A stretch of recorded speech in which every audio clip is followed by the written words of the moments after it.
Welcome to Sustainovate Africa. If you're investing in Nigerian companies right now, you're probably hearing a lot about ESG, environmental, social, and governance metrics. But here's the truth. Not all ESG metrics matter equally in the Nigerian context.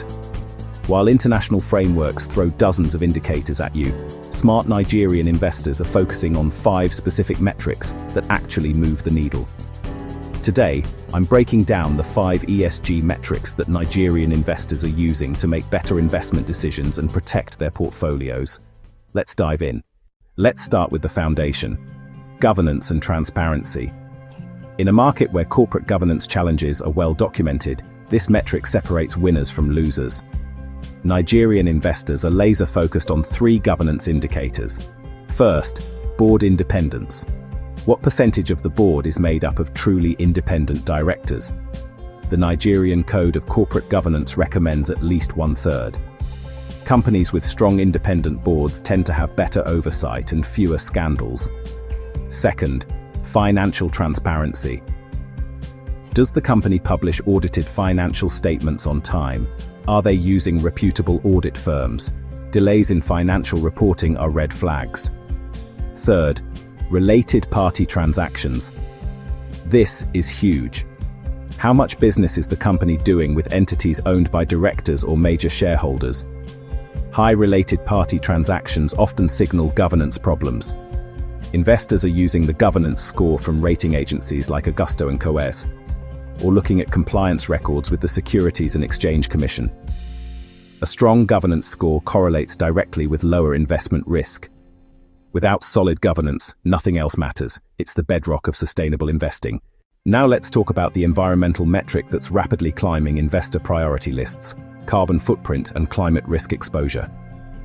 While Nigeria hasn't been as aggressive on climate regulation as Europe, smart investors know climate risk is financial risk. Here's what's changing. International investors are demanding climate disclosure. The Central Bank of Nigeria has issued guidelines on climate risk management for financial institutions. And with Nigeria's commitment to net zero by 2060, regulations are coming.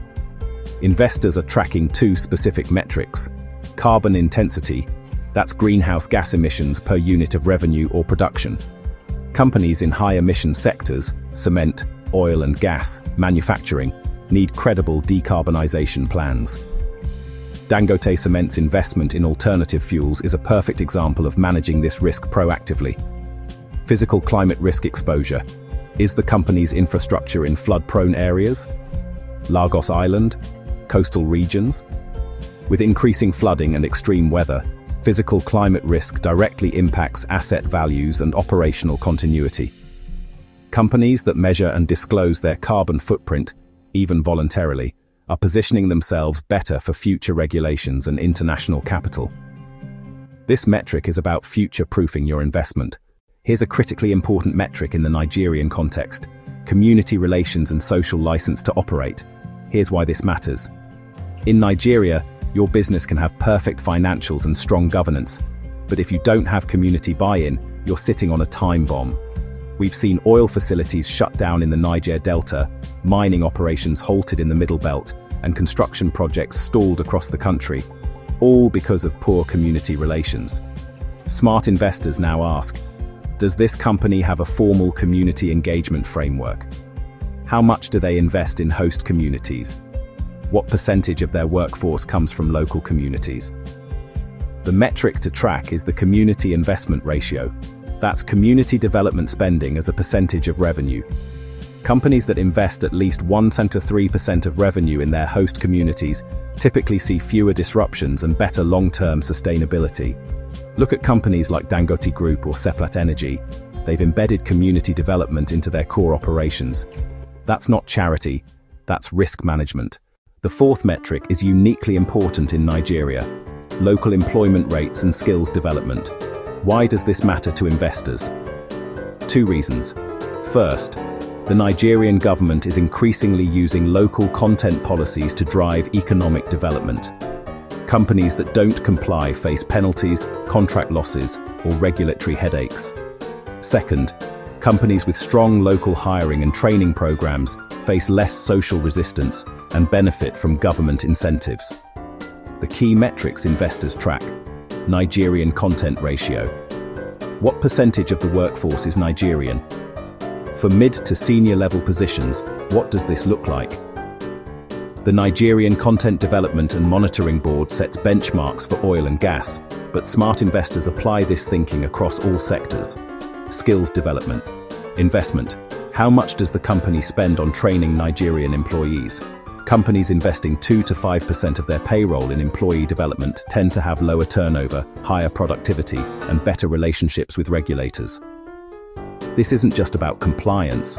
It's about building a sustainable talent pipeline that reduces dependence on expensive expatriate labor. The fifth metric is water and resource efficiency. Water scarcity is a growing challenge in Nigeria.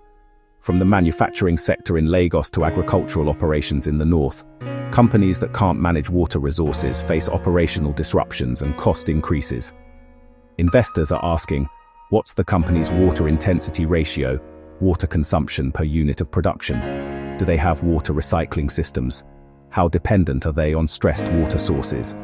This extends to overall resource efficiency.